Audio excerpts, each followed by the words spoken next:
शनि प्रदोष व्रत कथा। प्राचीन समय में निर्धन ब्राह्मणी रहती थी। वो ऋषि सांडिल्य के पास गई और बोली, मैं बहुत दुखी, मेरे दुख का निवारण बताएं। उसने बताया कि वह अपने पति की मृत्यु के बाद अपना लालन पालन भिक्षा मांगकर करती थी। उसने ऋषि सांडिल्य से कहा कि मेरे पुत्र और मैं अब आपकी शरण में हैं।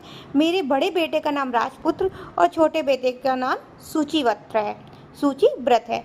तब ऋषि सांडिल्य ने कहा कि आप तीनों भगवान शिव का प्रदोष व व्रत करें। तीनों ने विधि विधान से शनि प्रदोष व्रत किया। इस व्रत का आरंभ करने के कुछ दिन बाद एक दिन छोटे पुत्र को एक सोने के सिक्के से भरा कलश मिला।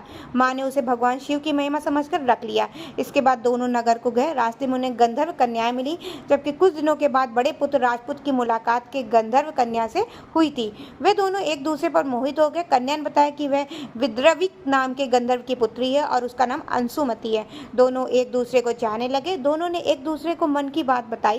इसके बाद राजपुत्र सूची व्रत को वहां कन्या के पिता के पास पहुंचाया गया। तब राजा ने कहा, मैं कैलाश पर्वत पर भगवान शंकर के दर्शन करके आया हूं। उन्होंने मुझे बताया कि 2 गंधर्व राजकुमार आएंगे।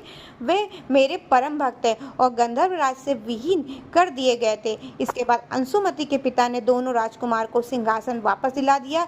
गरीब ब्राह्मणी को भी एक खास स्थान दिया गया, जिससे उनके सारे दुख खत्म हो गए।